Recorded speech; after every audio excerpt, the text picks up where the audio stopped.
ដោយសារតែនាងមានសម្រស់ស្អាតទើបធ្វើឲ្យពួកកំឡោះចាស់ក្នុងភូមិតាមញ៉ែមិនឈប់ស្ទើរតែរាល់ថ្ងៃមានគេលួចចូលផ្ទះនាងពេលគូដណ្ដឹងដឹងរឿងនេះក៏កាន់កាំបិតទៅកាប់ដៃពួកនោះដាច់តែម្ដងប៉ុន្តែខ្លួនឯងក៏ត្រូវជាប់គុកជំនួសវិ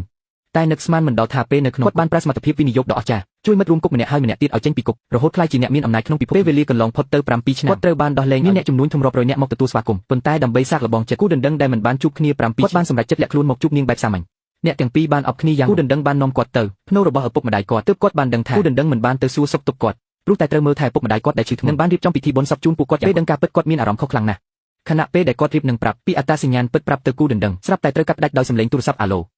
ម៉ាក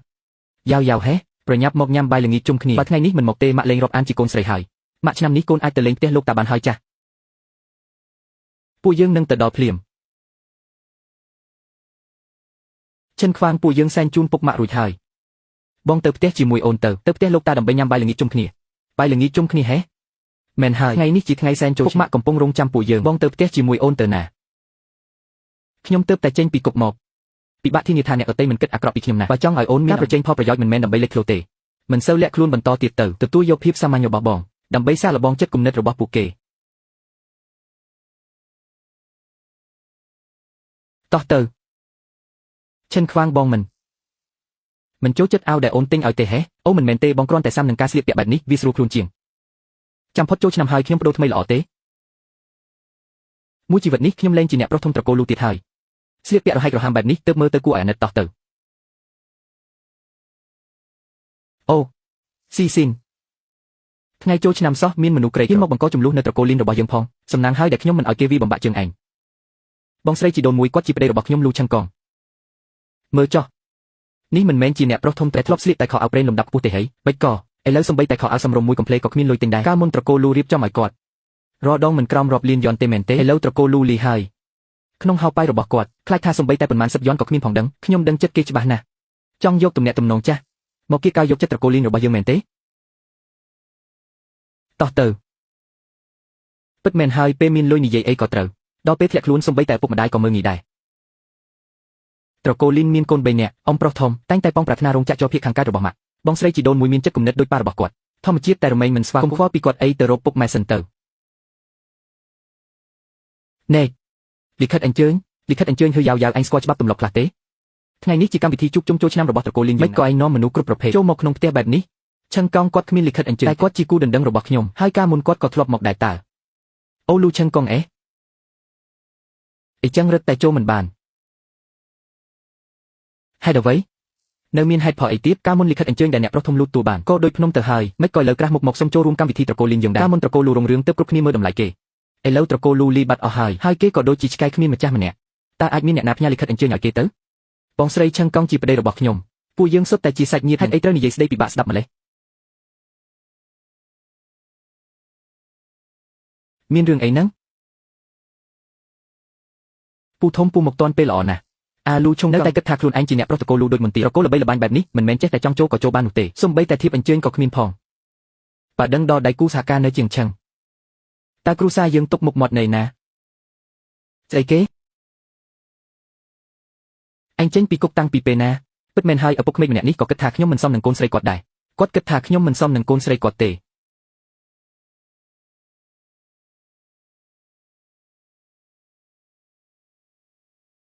សាច់ញាតិត្រឡប់មកផ្ទះខ្លួនឯងត្រូវការធៀបអញ្ជើញធ្វើអីពូធំត្រកូលលូលីយូហើយអាលូឈុងកងឥឡូវនេះគ្រាន់តែជាមនុស្សឥតប្រយោជន៍ពិតជាចង់ឲ្យវាចូលមកនៅខាងស្រីធ្វើឲ្យខ្មាស់គេពេញផ្ទះអស់ហើយលូឈុងកងយ៉ាងម៉េចទៅមើលងាយកូនប្រសាចូលខាងស្រីមែនទេកាលពីមុនខ្ញុំក៏ជាកូនប្រសាចូលខាងស្រីដែរកូនប្រសាម្នាក់ក៏ដូចជាកូនប្រុសបង្កើតអីចឹងតាំងពីពេលណាដែលមនុស្សក្នុងផ្ទះមកផ្ទះខ្លួនឯងត្រូវមានធៀបអញ្ជើញហ៎ឥឡូវនេះវាគ្រាន់តែជាពួកច្រំមានតែពួកឯងទេដែលទុកវាជាកំណប់ស្មានតែលោកពូពេញចិត្តខ្ញុំតាមពិតគឺខ្ញុំយកច្រឡំលើគាត់សោះបងកងបងទីបំផុតត្រឡប់មកវិញហើយអញកុំបារម្ភអីពូមិនដែលខ្វល់ថាអញជាអ្នកប្រុសត្រកូលលូលអត់ទេមានលុយឬអត់ក៏ដោយឲ្យតែអញល្អចំពោះយ៉ាវដោយស្មោះអញក៏ជាកូនរបស់ពូដែរពុកថ្ងៃនេះឯងមកហើយទៅវិហារដូនតាអុជធូបសិនទៅឲ្យដូនតាបានឃើញកូនប្រសាររបស់ខ្ញុំឲ្យច្បាស់ប្រធានហ៊ឺមានទូរស័ព្ទពីខាងរោងចក្រទេមកបាទខ្ញុំរវល់រួចរាល់នឹងទៅរកពួកឯងតោះទៅ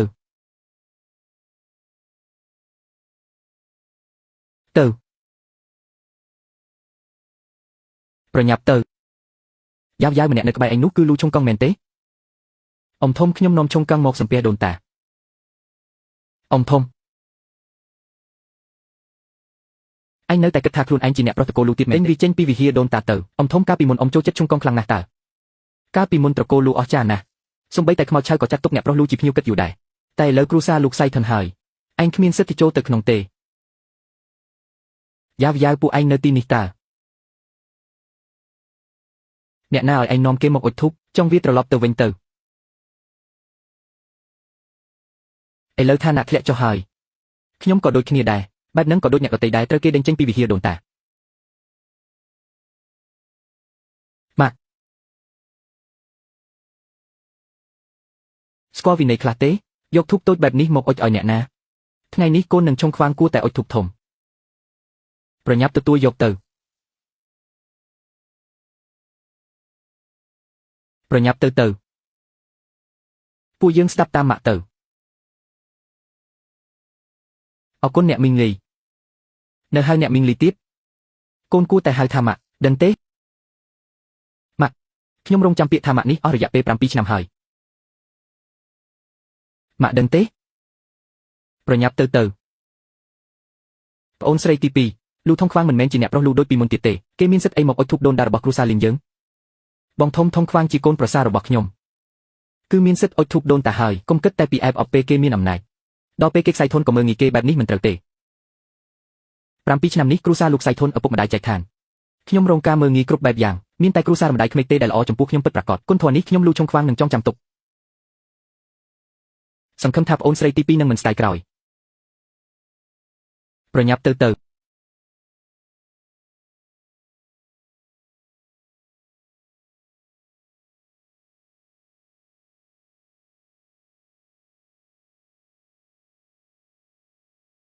អាហារជួបជុំចិត្តចាប់ផ្ដើមហើយពួកយើងទៅញ៉ាំបាយទៅការសាកល្បងបានឆ្លងយកចំនួនការនិងកិច្ចសន្យាដែលរៀបចំសម្រាប់គ្រួសារលីយកមកទាំងអស់មកហាអូយលោកតាគ្រួសារយើងនៅមានចៅប្រសារមិនទាន់បានជូនកាដូដល់លោកគេជាអ្នកប្រុសដ៏ល្បីល្បាញរបស់គ្រួសារលូណាកាលពីមុនចាយលុយដៃទូលីណាជូនកាដូមិនដែលទាបជាង 10,000 យ៉នឡើយមិនដឹងថាឥឡូវនេះអាចយកកាដូរបៀបណាបង្ហាញបានទៅនេះអញ្ចឹងពួកយើងទាំងអស់គ្នាត្រូវតែមើលឲ្យច្បាស់ហើយគ្រួសារលោក collapse តាំងពីយូរហើយតើមានអ្នកប្រុសតកូលលួយណាទៀតមើលទៅប្រហែលជាមកចាំស៊ីវរងហើយកិច្ចសន្យានឹងថ្លៃទឹកដោះកំពុងដឹកមកតាមផ្លូវឥឡូវនេះពិតជាមិនទាន់មានអ្វីមែនឆុងកង់ពិតជាបានរៀបចំកាដូមែនរបស់នេះគឺគាត់រើសដោយផ្ទាល់ដៃខ្ញុំនឹងឆុងកង់សូមជូនពរលោកតាមានសុខភាពល្អអាយុយឺនយូរអូយតែឡងជីងអាយុ3ឆ្នាំតម្លៃត្រឹមតែ 20,000 យ៉នជាងសោះនឹកឃើញកាលពីគ្រួសារលូនៅរងរឿងតើមានពេលណាដែលលូឆុងកង់មិនជូនព្រះមាសឥឡូវគ្រួសារលូដួលរំហើយបែរជាយករបស់អន់បែបនេះមកធ្វើឲ្យពុកទាស់ចិត្តនេះជាកាដូដែលក្មេងរកលុយទិញដោយខ្លួនឯងក៏ជាទឹកចិត្តរបស់ពួកគេដែរកាដូនោះខ្ញុំរើសអស់រយៈពេលយ៉ាងយូរលោកតាយ៉ាងណាក៏លូឆុងកង់មិនមែនជាអ្នកប្រុសតកូលលូទៀតដែរបានត្រឹមតែជូនរបស់គ្មានតម្លៃបែបនេះឯងកូនប្រសារខ្ញុំលូអ៊ីឆិនអាយុនៅក្មេងសោះតែបានធ្វើជាប្រធានផ្នែកទិញដូរប្រចាំសាខាជាងឆឹងនៃជីសឹងគ្រប់ហើយជីសឹងគ្រប់ខ្លាំងជាងត្រកូលលូកាពីរងរឿងដល់ទៅ10 ដងខ្ញុំស្នើថាឲ្យកូនស្រីខ្ញុំលីងយូទទួលបន្តរោងចក្រចររបស់ប្អូនស្រីទី2ដើម្បីឲ្យប្តីប្រពន្ធពួកគេជួយធ្វើការងារឲ្យគ្រួសារលីងយើងបានច្រើនរោងចក្រចរតំបន់ខាងខ្ញុំបានសម្រេចចិត្តឲ្យឆុងកង់ទទួលបន្តហើយម៉ាក់រោងចក្រចរតំបន់ខាងកើតជាញើសឈាមរបស់ម៉ាក់ចង់ប្រគល់ឲ្យខ្ញុំមែនទេក្នុងពិភពចំនួនជាងស៊ូគ្រប់គ្នាធ្លាប់ផ្ដល់តម្លៃឲ្យត្រកូលលូតែឥឡូវលូឆុងកង់ប្រៀបដូចជាពួកច្រំតើមានដៃគូជំនួយណាឲ្យតម្លៃគាត់ទៅដាច់ខាតមិនអាចឲ្យលូឆុងកង់គ្រប់គ្រងរោងចក្រចរបានទេរោងចក្រចរតំបន់ខាងកើតជាញើសឈាមផ្ទាល់ខ្លួនរបស់ខ្ញុំចង់ឲ្យអ្នកណាគឺឲ្យអ្នកនោះទោះបីជាឥឡូវឆុងកង់ធ្លាក់ខ្លួនតែឲ្យតែខ្ញុំផ្ដល់ឱកាសឲ្យគាត់ច្បាស់ជាអាចងើបឡើងវិញបានងើបឡើងវិញនោះត្រូវការទំនាក់ទំនងធនធាននិងលុយកាក់ឥឡូវគាត់មិនមែនជាអ្នកប្រុសតកូលលូទៀតទេគ្មានធនធានអ្វីទាំងអស់ទំនាក់ទំនងក៏គ្មានហើយលុយកាក់វិញគាត់មានប៉ុន្មានទៅខ្ញុំដាច់ខាតមិនយល់ស្របទេខ្ញុំជឿជាក់លើភ្នែករបស់ខ្ញុំឆុងខ្វាងច្បាស់ជាមិនធ្វើឲ្យរោងចក្រផ្លាស្ទិកយើងកាន់តែរីកចម្រើនឡើងនោះទេគេគ្មានសមត្ថភាពឈរជើងធៀបនឹងវាងទៅវិញអ្នកណាក៏មានសមត្ថភាពជាងលូឆុងខ្វាងដែរតែប៉ុណ្ណឹងអញក៏មិនអាចទទួលគ្រប់គ្រងរោងចក្រផ្លាស្ទិកបានដែរជំនួននឹងកិច្ចសន្យាមកដល់មាត់ទ្វារហើយបាននិយាយថាកាដូដែលជូននេះអាចនាំផ្លូវនោះត្រូវតែខំប្រឹងក្រុមហ៊ុនជីសឹងសូមជូនកិច្ចសន្យាយុទ្ធសាស្ត្រតម្លៃ50 លានយ៉នព្រមទាំងលុយចំនួន88 លានយ៉នសុទ្ធតែជាលុយក្រុមហ៊ុនជីសឹងមិនដែរ ជូនកាដូធំបែបនេះឲ្យយើងក្នុងយប់ឆ្លងឆ្នាំទេឬមួយជាកាដូដែលគាត់ជូនគេមែនមិននឹងអាចជាអាអ្នកក្រុមម្នាក់នេះទៅគ្រូសាយើងមានតែអ៊ីឆិនម្នាក់គត់ដែលមានទំនាក់ទំនងជាមួយជីសឹងច្បាស់ជាអ៊ីឆិនហើយតែដណ្ដើមយកការបញ្ជាទិញនេះឲ្យគ្រូសាលីងយើងថ្មីនេះប្រធានសាខាពិតជាបានសរសើរខ្ញុំមែនឬមួយការបញ្ជាទិញនេះជាការយកចិត្តទុកដាក់របស់គាត់ចំពោះខ្ញុំអូពិតមែនហើយការបញ្ជាទិញតម្លៃ50 លានយ៉ននេះគឺជាកាដូឆ្នាំថ្មីដែលខ្ញុំជូនទៅគេហាហាហាប្តីសម្លាញ់គ្រឿងអលង្ការមានអូនពេញចិត្តគឺបានហើយប្តីសម្លាញ់បងពូកែណាស់អូនពិតជាមិនរៀបការខុសមនុស្សល្អណាស់ជីសឹងគឺជាអ្នកមានគុណរបស់គ្រូសាលីនយើងហើយជួយដណ្ដើមការបញ្ជាទិញ50 លានយ៉នឲ្យយើងទៅថ្ងៃមុខធនធានគ្រូសាលីនទុកឲ្យពួកឯងចាត់ចែងចុះចង់បានលក្ខខណ្ឌអីក៏សុំបានដែរអ៊ីឆិនត្រូវការឲ្យគ្រូសាលីនជួយគ្រប់គ្រងបែបណាការបញ្ជាទិញ50 លានយ៉ននេះគ្រាន់តែរោងចក្រផ្លាស្ទិកតំបន់ខាងជើងនិងខាងត្បូងឯងធ្វើមិនរួចទេមិនល្អជាងទេអីបើផ្ទេរោងចក្រផ្លាស្ទិកមកឲ្យប្រពន្ធខ្ញុំគ្រប់គ្រងវិញមិនបានទេលោកតារោងចក្រផ្លាស្ទិកទៅពួកយើងនឹងគ្មានចំណូលទៀតទេ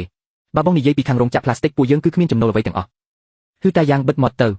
អំបញ្ញមិញខ្ញុំប្រាប់ហើយថាគ្រប់យ៉ាងគឺ 10% បើមិនព្រមប្រគល់រោងចក្រមកទេអញ្ចឹងឯងវិលទៅផ្ទះវិញទៅម៉ែគ្រាន់តែដើម្បីលុយបន្តិចម៉ែចង់ដណ្ដើមយកកម្លាំងញើសឈាមពាក់កណ្ដាលជីវិតរបស់ម៉ែខ្ញុំមែនតែសាច់ញាតិនៅចំពោះមុខផលប្រយោជន៍គឺទុនជ្រីបែបនេះមែនទេ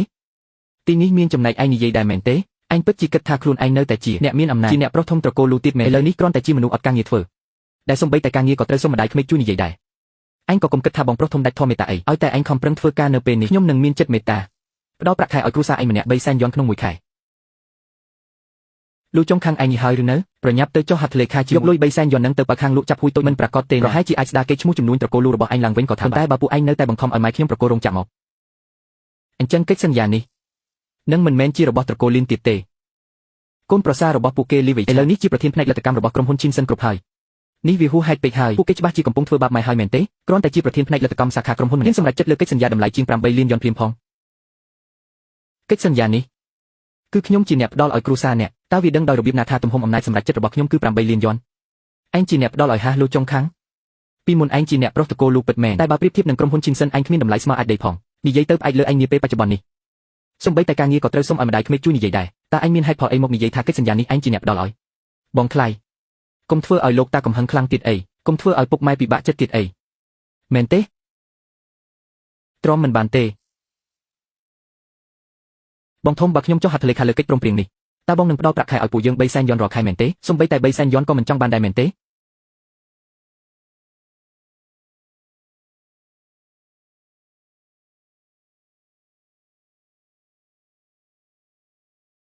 ម៉ែកុំចុះហត្ថលេខាអីនេះជាកម្លាំងញើសឈាមពាក់កណ្ដាលជីវិតរបស់ម៉ែណាកូនសម្លាញ់អ្វីដែលលោកតារបស់កូនសម្រេចចិត្តគ្មានអ្នកណាផ្លាស់ប្ដូរបានទេអ្វីដែលម៉ាក់អាចធ្វើបាននៅពេលនេះគឺកូនមិនហ៊ានធ្វើអ្វីទេម៉ាក់ទោះបីជាមិនព្រមចុះហត្ថលេខាលោកតារបស់កូនក៏មានវិធីរាប់រយដើម្បីយកចំការនោះមកវិញដែរដល់ពេលនោះពួកយើងនឹងមិនបានលុយសំបីតែមួយកាក់តែឥឡូវនេះយ៉ាងហោចណាស់ក៏នៅតែអាចដូរបានលុយខ្លះដែរដើម្បីជួយសម្រាលបន្ទុករបស់កូនរាល់ខែកុំខ្វល់អីទៀតអីហារងចាំអស់រយៈពេលជាច្រើនឆ្នាំបំផុតរោងចក្រផ្លាស្ទិកតូក្យូបានធ្លាក់មកក្នុងដៃខ្ញុំហើយបងប្រុសបងត្រូវតែរក្សាសញ្ញេរបស់បងណារឿងអីទៅហេតុអ្វីបានជាខ្ញុំមិនដឹងរឿងនេះសោះចឹងពុកគាត់ហ៊ានប្រឡាស់សម្ដីនៅចំពោះមុខពុកចឹងហ៎ពុកហាអញគិតថាពុកនឹងជួយឯងមែនទេជាច្រើនឆ្នាំមកនេះអញពិតជាលំបាកខ្លាំងណាស់អ្នកណាដែលអាចនាំផលប្រយោជន៍មកឲ្យគ្រួសារបានអ្នកនោះហើយគឺជាកូនល្អពុកគឺពុក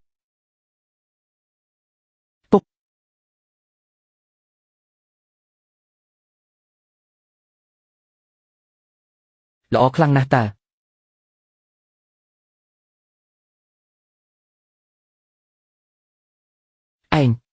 ឯងចង់ធ្វើអីណាតាមដានគាត់ទៅមានរឿងអីពួកយើងអាចពិភាក្សាគ្នាបានតើក្នុងពេលដែលសម្រាប់ឯងវិញសាច់ញាតិមិនស្មើនឹងកិច្ចសន្យាមួយច្បាប់នេះផងកុំរឹងតឹងអី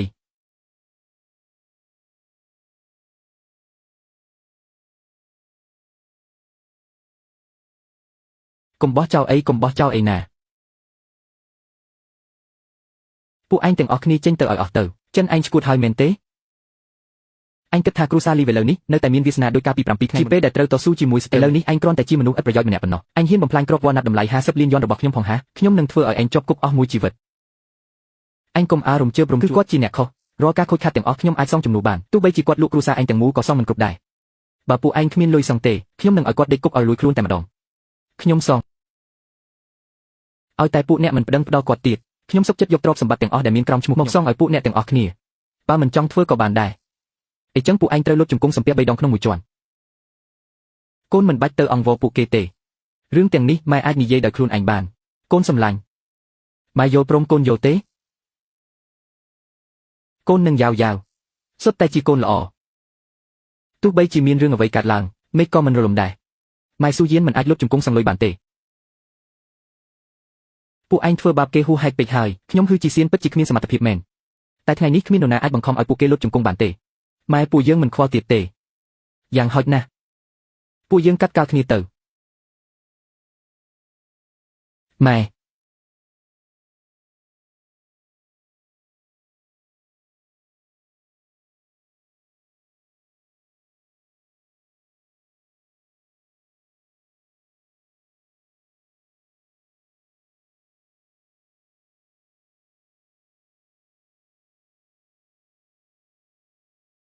មិនក៏ឯងមិនព្រមឲ្យកូនប្រុសខ្ញុំជាប់គុកទោះលោកផ្ទះលោកដីក៏ខ្ញុំសង្លុយឲ្យឯងអស់ដែរគួរឲ្យស្ដាយណាស់សម្ដីរបស់ឯងគ្មានតម្លៃទេទោះជាយ៉ាងណាក៏ដោយត្រូវតែឲ្យអត្រិឆានតូចនោះជាប់គុកឲ្យរលួយឆ្អឹងឯងហាខ្ញុំមិនជឿទេប្រធានម៉ាស៊ីនយីងបង្កើតអីហ្នឹងប្រធានម៉ាហាក់ដូចជាធ្វើទុកជំងឺចាស់ហើយប្រញាប់បញ្ជូនម៉ែទៅមន្ទីរពេទ្យទៅម៉ែមិននឹកស្មានថាត្រូវការពឹងអ្នកទាំងពីរទេមានរឿងមួយនៅខាងមុខមើលទៅឥឡូវនេះនៅមានថ្នាំនេះទៀតបរិះម្នាក់នេះមានរឿងអីហ្នឹងតើពន្លឺឡាសេនេះមកពីណា